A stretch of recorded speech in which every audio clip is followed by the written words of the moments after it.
Are you the best kid? Yeah. Am I the best mom? Yeah. Yeah? The best mom. Why am I the best mom? Because you take me wherever I want to go. Yeah. Anything else? Yes. You take me to the candy shop. You take me to the food shop. You take me everywhere. Yeah. Yeah. Into school? Yeah. Too much. I take you to school too much? Yeah. Stop taking me to school too much. Yeah? What do you do in school? What do you do in school? Play by my own. Huh? I play by my own. Play by yourself? Yeah. Do you have friends? Yeah, but they're playing with somebody else. Oh, yeah. Friends. Okay. Hi, my name is Natasha Kalishki. I am 35 years old. And a little bit about my story. I was the founding student at Sage Hill School in 2000 when it was built. I was on one of the few students that were on a full scholarship because they wanted us to already be motivated students, and they didn't want finances to be a hindrance to the opportunities that they wanted to start for all people, all students. They wanted students from all kinds of backgrounds. And so I was also one of the 3 Persian students that were there who started the school. And then I think that school really prepared me for college. I went to American University. I was the first student from Sage Hill to go to American University in Washington, D.C. And I was undecided, and then I found a passion for juvenile justice at that school, and that kind of started my path to being a juvenile probation officer. I think I always had a philosophy of wanting to serve the underserved population and wanting to help underserved populations, me being from a mixed background as well. And so I became probation officer at 24 years old and in Washington, D.C. So I dealt with juvenile males from 12 to 18 facing felonies. That was the population that I dealt with. So technically the most dangerous boys in D.C. and I just helped them become children again and kind of turn their lives around. So I was in an intensive supervision program. That was the population I work with. But unfortunately, fortunately, I became pregnant at 29, and then there was no paid maternity leave in Washington, D.C. So I had to come back to Irvine, where I'm from, and at 30. And I had to lose my job because there was no maternity leave for me to be able to keep it, and I had to start over. And so that's kind of how I got here. So I decided to go back to school after a decade, almost after like 11 years, and try to stay relevant in my field even though I wasn't in it. And it was really hard to start over because I was making money before, and then I came back here and I had to go on welfare, and it was really difficult. So humbling experience. After 2 years of being here, I got a job at UCI where my mom actually went to her undergrad when she was a single mom with me and my sister for her bachelor's degree, and I found a program to get my I was working there for 2 years, found a program to get my master's degree. So I had started my first year of my master's, and then COVID hit.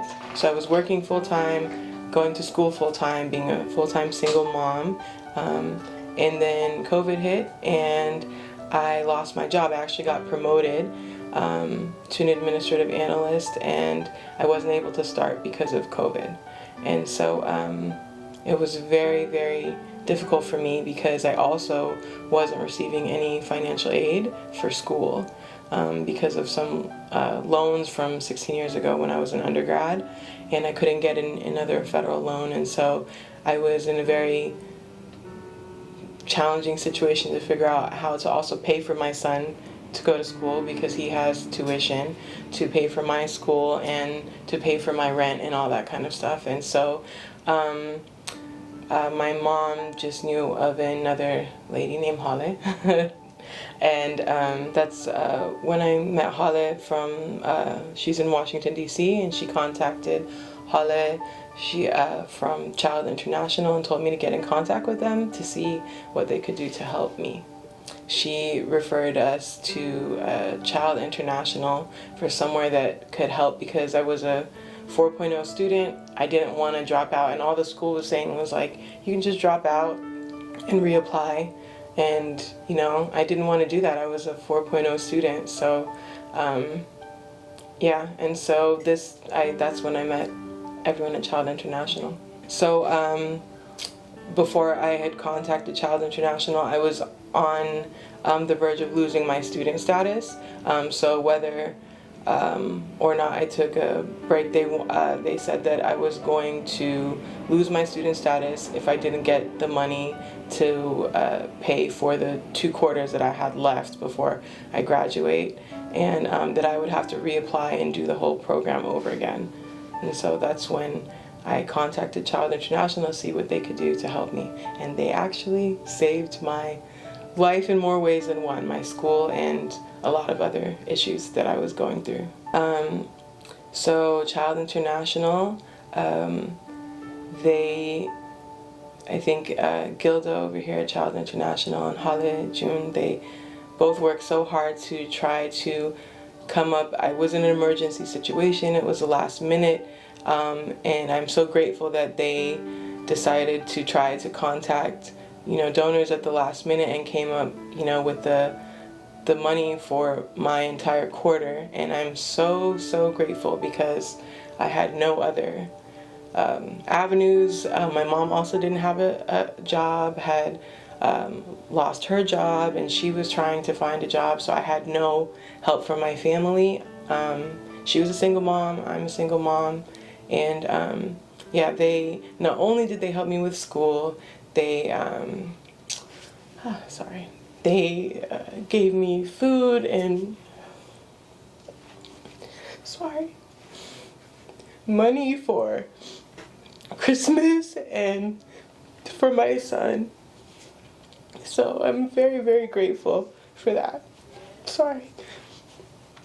And, you know, sometimes you just feel like, for me, who I had a career and I could have, you know, retired in 20 years at like 44, and had to start over. You know, they were just a lifesaver because I thought, you know, it was a challenge for me to go back to school as a full-time mom and a single parent, and then to have an agency like this that tries to just not only help what you came here for, but to try to help you in all kinds of ways to see what else you're going through. And that, you know, helps a lot, because for me, I had, you know, depression and postpartum depression and anxiety and stuff like that. And being a single mom of a 4-year-old boy is kind of, you know, is a challenge in itself. So for me to have to go through those stresses and trying to figure out how to pay for school and still be in school and do well in school, to try to provide the best type of life for my son and myself. So I'm very grateful to them for that.